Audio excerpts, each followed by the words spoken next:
Alright, so we have the newest endgame mode for Honkai Star Rail finally out. We have Apocalyptic Shadow, and I know there's a lot of hype going into this mode because it seemed like it was going to be the single target experience kind of thing. And today I want to show not just my clear for the first Apocalyptic Shadow, but I also do want to talk about as we're going through that. I want to give my initial thoughts on the mode, because my short answer is I do like it a lot, but there are a few things I do want to bring up here. And just to give a little intro before we actually get into my run, if you haven't tried out the event or you haven't seen how the event works, basically you are fighting two bosses. The bosses are going to be the same on each of the 4 difficulties you have to fight, and the amount of points you get is based on how fast you're able to clear it and also how much HP of the boss you're able to reduce. So you do want to get, it's going to be 6,600 points to get a 3-star. There's no real maximum to try to achieve in terms of points, because the theoretical maximum is impossible, just based on the fact that it's going to be based on action value and you won't be able to clear it instantly. So overall, this mode is pretty solid, but I do want to get into my run here as well, because we did have a very interesting run, I think, for this one. And I think also the one big difference to note in comparing Apocalyptic Shadow to Pure Fiction and Memory of Chaos is that because it's based on action value, you don't have cycles. So there's no oh, I'm gonna 0 cycle this, or I'm gonna, do, whatever kind of quick runs. It's pretty much just gonna be based off of action value, which we're gonna see. And yeah, so in this first side here, we're fighting Cocolia. And this is a 2-phase fight, actually, where in the first phase we fight this regular Cocolia, like the one we fight in Simulated Universe. Then the second one, she transforms into her weekly boss form, and we fight that. So this Apocalyptic Shadow, it is very much based on break effect. So you do want to run break teams where you can. I only have the one break DPS and Firefly, so I am running her on the other side. So for this side, because Cocolia is weak to lightning, I did go with an Acheron team here, so I'm running Acheron, Silverwolf, Black Swan, and Fu Xuan. I also will be having my builds for all the characters at the end of the video, so stay tuned for that. But yeah, here I get the Fu Xuan and Black Swan techniques off, and I go for Acheron's, because my main strategy here is to get Acheron's ultimate as much as possible. And the two ways we're gonna be able to get that is, well, firstly, I am running 2 nihilities to get her maximum damage, and they can also apply their debuffs. Plus, Fu Xuan is running the Trend of the Universal Market Light Cone, so any attacks against her should have a good chance of also applying Burn, which will give Acheron another stack. Plus, also, when you do Weakness Break the boss, when you do break their toughness completely, every ally will get access to their ultimate again. So that is also another way to get a lot of damage in. Plus, the boss does take resisted damage until they are broken in the current Apocalyptic Shadow. Now that's going to change with future ones, and we'll have to see how that goes for those. But yeah, she's going to spawn ads in. She also has Japard here, and they do have a bunch of different abilities, and they end up getting quite a few actions in. So you definitely do want to have good sustain as well, especially against the Cocolia, just because she does have those freezes. So you want to have a good cleanser, or just not get too screwed over by the debuffs. Now, Fu Xuan does have that debuff resistance, but you will see that I do get frozen a couple times because she'll just do her attack that can freeze multiple times here. So yeah, I started with an ultimate from Acheron because we get that pretty quickly there. And my main goal here is to just get rid of those ads as quickly as possible. The ice swords live with a little bit of health, which does kind of suck, but it is what it is at the end of the day. And so then the ice swords go again. We get another stack on Acheron. So there I effect res, and then I do get lucky here where both Silverwolf and Black Swan, they don't get frozen by the ice attack. Here I just I'm focusing on Japard for right now, because once Japard is gone, he's not going to respawn back in. And I do need to get all of the ads out so I can get Cocolia's weaknesses back onto her, because that is another part of this as well. The ads, I'm not sure if there's going to be a thing for all of the Apocalyptic Shadows or if it's just for this one, but the weakness types from the ads will be implanted back onto the main boss, because they basically just take their weakness types and give it to the ads for the most part. So right now, as you can see, Cocolia has no weakness type. But once we defeated the ad, now she has fire and lightning. So we can start dealing some weakness damage there as well. We're gonna Black Swan ult there. And I believe do I skill here or do I basic? Okay, no, I just basic. Because the other one there is dead. Yeah, I'm gonna skill with Acheron, and then I get her ult. Then that Ice Sword died, so now she has all of her weaknesses. They do also have 4 weaknesses in Apocalyptic Shadow. Once again, we'll have to see if this is just going to be a general thing, that they'll always have 4 weaknesses, or if it's because of the break effect, like centric Apocalyptic Shadow here. So yeah, try to focus a bit on Japard, because I know I'm not going to get as much damage in on Cocolia here. I do just want to get Japard dealt with. He's going to put up his shield, but once you break his toughness bar, we'll be fine, and she's going to start charging this attack, which is not great, but we are going to deal with it. So yeah, Fushuan gets her ultimate there,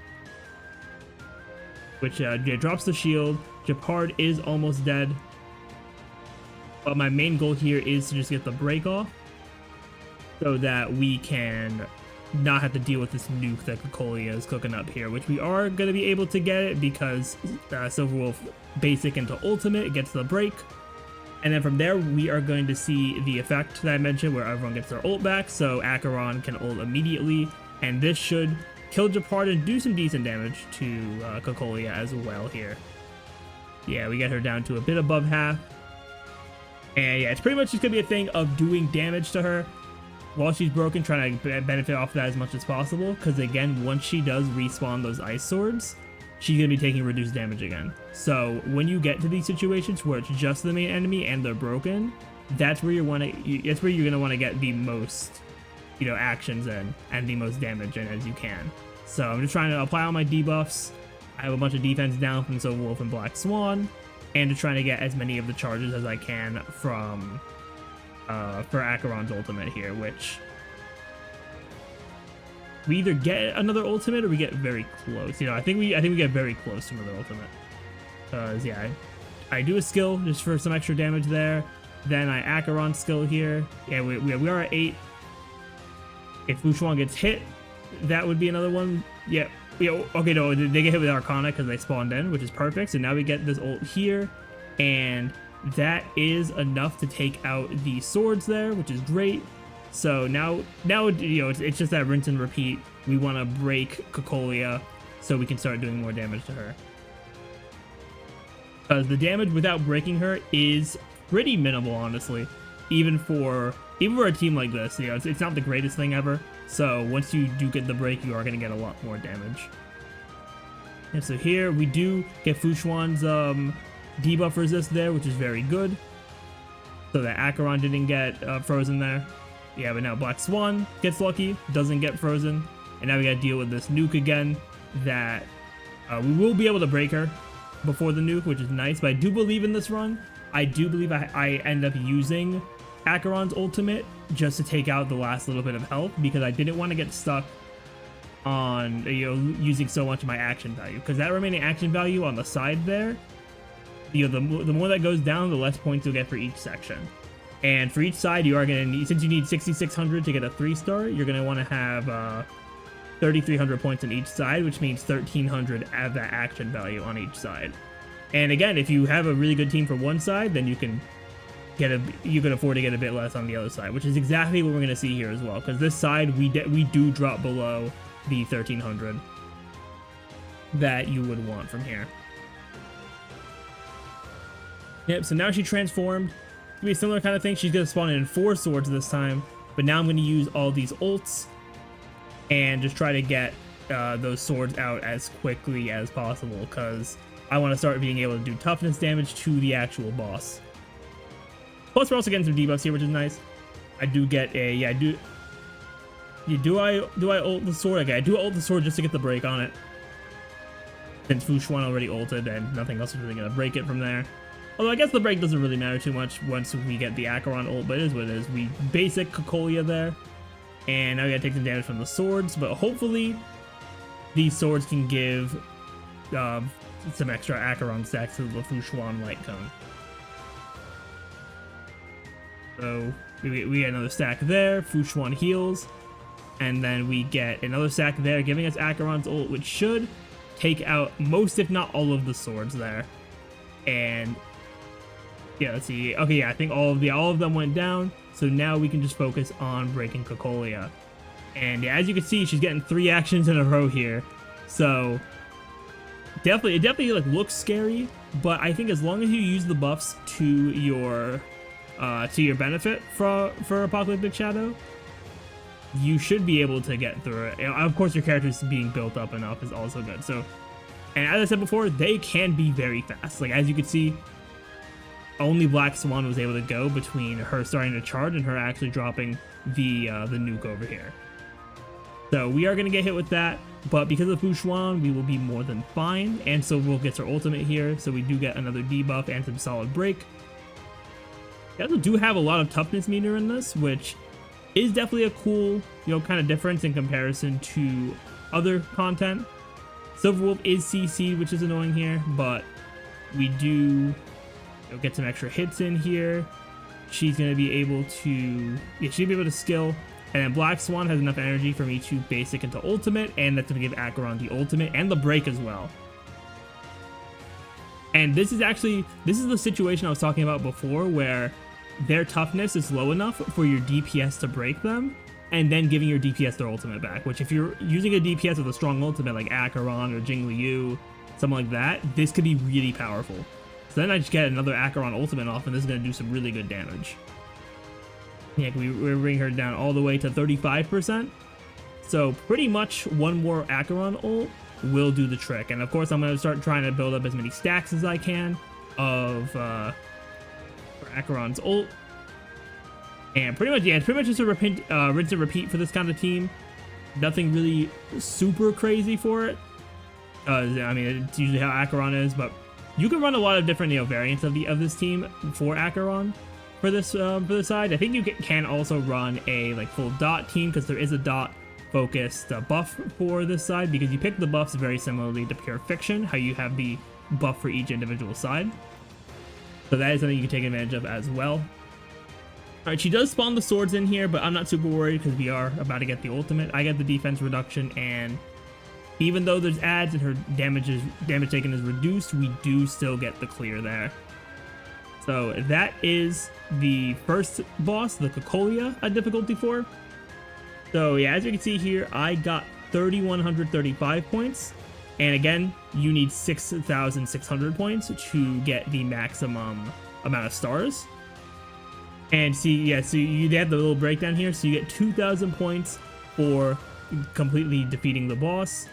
And then they add your remaining action value there. So there I had 1135, so that's how I got the 3135. So that breakdown is definitely very good to see for what side you might need to invest in characters more if you're not able to get all the stars, or what side you might need to optimize what exactly you're doing and what decisions you're making. So it is a good way to see what you might need to do going forward. So then we have the Argenti fight here, which is the other side, and I'm running the full break team. I have Firefly, Ron May, Harmony MC, which my Harmony MC is only at E2, and then I have E6 Gallagher. So I am going to pop the Harmony MC and Ron May techniques, and then I start out with the Firefly one, I'm pretty sure. Oh no, I start with Gallagher, okay. No, I start with Gallagher, well yeah, because he's already weak to fire, and his ads don't spawn until after, so I wouldn't be able to get the technique bonus on the ads here. Yep, so he's gonna damage us a bit here, nothing too crazy. Plus we have Gallagher's debuff on, which we're gonna just put on again to get some extra healing here and start trying to break some of these statues. We have the Harmony MC's ult, which is really nice for this, just to get the super break, because I'm sure y'all have seen Firefly gameplay by now. Super break from from Harmony MC plus Firefly is super powerful. So we're gonna use Firefly's skill here, and I believe I do ult immediately. Yeah, I do ult immediately because we already have Ron May's skill up for the break efficiency, and we already have Harmony MC's ultimate up. So we're gonna target Argenti. The 2 statues there are gonna get broken, and we're pretty much just gonna focus on getting rid of the statues and also getting Argenti's toughness down. So I am gonna skill here, because with this team especially, we're not doing such crazy damage numbers right now, but once we are able to get his toughness reduced, you're gonna see some crazy damage come out of this. So yeah, we're gonna get that. We get our ultimates back, which this is really nice for Firefly, not just because we get her ultimate back, which sure, she doesn't have an attacking ultimate, so it's not like you get an immediate benefit from it, but because she gets all of her energy back, as soon as she drops out of her complete combustion state, we can just reactivate it, which is super nice. So yeah, we're getting a bunch of super break damage. We get Ron May's ult here as well, so we can extend the weakness break. Yeah, Gallagher getting 150k on super break. Then we're gonna see the crazy damage here from Firefly's enhanced skill, 508k. We'll reactivate Harmony MC's ult for the super break, and then they are gonna skill here, which almost brings us to phase 2. But yeah, we're gonna get Ron May's skill, and then I believe do I basic here just to get the skill point back. Yeah, I basic here because like it's gonna kill regardless. Still doing the 200k. Now here, unlike the normal Argenti fight, he does, for phase 2, he spawns in 4 statues, but you can't attack him while the statues are up. So you do need to get rid of the statues as much as possible. So for this team, I am just going to break them. I break the one on the left there, and then I'm going to enhance skill here. And this is exactly what I was talking about before. So we are going to end the state right now, but because the ultimate is there, I can just reactivate it right away just for free, which is super nice to be able to just get that for free because I broke Argenti. And assuming your team is strong enough for that, especially with Firefly and how much speed she gets from complete combustion, you can kind of just loop that. Just keep breaking Argenti and getting the keep breaking and then getting the ult back up, so you can try to stay in complete combustion pretty much indefinitely. Yeah, so then here I decide whether or not to use a skill or basic, but I use a skill here so I can get the ult for some extra break on him, which I'm not going to break him here regardless, but I did want to get some extra break damage. And now he is going to do his AoE there, and he's not going to he is going to resummon here. And this resummon is also unique, which I do love the fact that they add mechanics for this as well. So now for this, you get taunted each character gets taunted to one of the statues he puts up. So you have to use those characters to deal with the statues, which is why having characters like Firefly that can implant weaknesses is very nice for these. So yeah, everyone is kind of stuck just attacking their main one for right now. I mean, characters like Firefly and Harmony MC, they can attack adjacent enemies, or Harmony MC can attack random ones, so they at least do have that. Yeah, so they're gonna skill there, get some extra damage on other characters, and yeah, we're still taunted here, which sucks, because we would be able to, I'm pretty sure we'd be able to break Argenti, but we do get the break there. Gallagher is still stuck targeting his, the one he's taunted to. But now we're not taunted on Firefly, so now we can attack Argenti, and we do fall out of complete combustion here, but we are going to get the ult right before that ends, so we are just going to be able to reactivate it there, which is what makes Firefly so good in this current Apocalyptic Shadow, which of course it might change, because if the next one is not break effect focused, which I doubt it will be, then Firefly probably won't be as good, but I think she'll still perform more than fine just because of the way her kit works. Yes, then Gallagher gets his ult, and we're pretty much just gonna be able to beat Argenti here. And since my action value is over 1600 here, we are gonna be more than fine for getting the points that we need, because that'll be like 3620 for this side, and that gives me a total of 6755. Yeah, you can see the breakdown there as well. Yeah, my first run, I was actually 4 points off from 6600, which sucked, but we did get it here. So that is my run for the first ever Apocalyptic Shadow. It was ultimately really fun. I am curious to see for the future versions, how it ends up being formatted, and of course we'll see when that happens, but so far it does seem very good for the way the game is right now. So lastly, I do want to pull up my builds for my characters, which we have the game up right here. So for all the characters I used in it, and as also was mentioned before, they all have a bunch of different mechanics as well. It'll explain all the mechanics in here, and I do like that they're going to have specific mechanics for the bosses as well. So yeah, going into my character builds here, starting with side 1, we have firstly Acheron. My Acheron is honestly very mid. I'm not going to sugarcoat that at all. She's at 54 over 136 crit ratio. Her light cone is good night sleep well, but I only have the S3, so she is missing out on a very solid amount of damage. Trace wise, her traces are pretty solid. And then relics, she does have the Izumo set for planers, and then she's not running the 4-piece Pioneer set, just because of I couldn't get a solid boot for her. Then next up we have Silverwolf. She is running a more effect hit rate and a bit of a break effect build as well, which is definitely helpful if we can get the breaks with her. She's sitting at 86% break effect, over 100% effect hit rate to get all of her debuffs. 141 speed on her as well. Light cone, she's running tutorial mission from the event in 1.1. Then for traces, not fully maxed out, but she is getting some solid debuffs regardless. And for relic, she is on a 4-piece quantum set with 2-piece broken keel to give some extra crit damage to the team, and she's at S0. Also, Acheron's at 0 as well. I just didn't show her for her. Then we have Black Swan, who is sitting at almost 3,300 attack, 127 speed. Sucks that she's not 134, but it doesn't matter as much for Apocalyptic Shadow since there aren't any cycles. Effect hit rate, she is sitting at 125%. For her light cone, she's running Eyes of the Prey only at S2, so yeah, we're not getting as much dot increase from that. Trace wise, her traces are okay. They're like, middle level. These, I probably will work on them eventually, but that's where they were for right now. Then for relics, we're running 4-piece prisoner set and 2-piece pan cosmic set for the extra effect hit rate on the planar, and then extra attack and dot damage on the prisoner set. And she is also at E0 there. Then lastly, for the first team, we have Fu Xuan. Fu Xuan is sitting at 136 speed. 7.6k HP.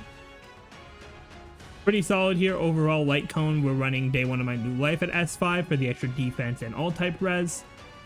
Trace wise, we have her skill maxed out, which is really the main one that you need for her. The talent is nice, but it is still able to work just fine even at level 8. Relics, we're running 2-piece Longevous for the extra HP, 2-piece Wuthering for the damage reduction, and then for planar, we're running Fleet for the extra attack as well, just to get that buff. And then for my Fu Xuan is also E1, so I am getting 30% extra crit damage to all allies when her skill is up, which is super nice, especially for Acheron here. Then for side 2, firstly we have Firefly sitting at 2600 attack, and we are at 181% break effect. And she is going to get even more break effect from her attack through whatever traces. Speed's at 150, which is exactly where you want to be without Ruan Mei. Which I can use her without Ruan Mei, which is nice, but I use her with her anyway. Because if you have 150 speed and your ult is level 10, you'll be able to get an extra action during complete combustion, which is just way more damage, especially if they're broken in that time. I'm running on the fall of an Aeon S5 for her, for the extra attack.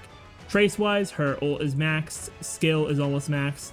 Those are really the two main ones you need to look at. Like, the talent is good, but it's not something you have to focus on as much as the ultimate there.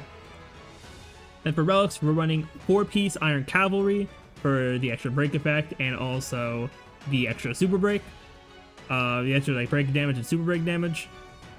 Then for the planers, we're running the Forge of the Kalpagni set, which will give her extra speed and also extra break effect for attacking fire weak enemies, but she'll always be attacking with her complete combustion, and she's at E0 there.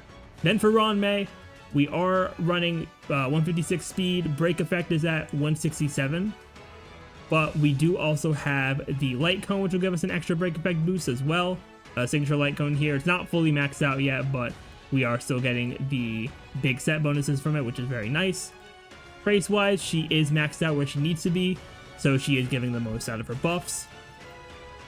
Relics, running 4-piece speed set and 2-piece Penacony. So this could be optimized a bit more because I originally built Penacony to be with my Jingliu, but even without that, she is able to do a lot of great support for this break effect team. Then she is at E0 there as well. Then we have Harmony MC, a rocket 141 speed, but with Ruan Mei we'll get up above 145, which is important when we get to the relics. Break effect is at 242%, which is super good. We're running Memories of the Past S5 on her for the extra break effect and energy. For traces, we have them pretty solid. The ones that need to be high level are at level 9 there.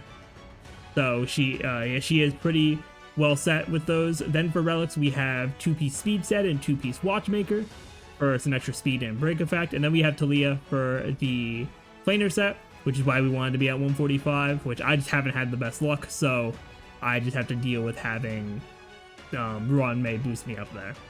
Then for Eidolons, we are at E2 only, so we aren't even getting this crazy 15% of Trailblazer's break effect buff for the allies, and we're also not getting the extra damage from her skill from this. Plus also the extra scaling as well in these, which I'm working on that, because you gotta do all the exploration and stuff like that to get the extra Eidolons, so eventually I'll get those. Then lastly, we have Gallagher. He's sitting at 140 speed. Break effect, he's at 108, which is a little low, honestly, but he does have 64% effect res outside of battle, which ends up being over 100% in battle. And for Light Cone, he's running Perfect Timing at S5 for the extra effect res and outgoing healing. Traces, he is pretty solid on the ones he needs, because realistically, you just need the you do need the talent for the extra break damage there.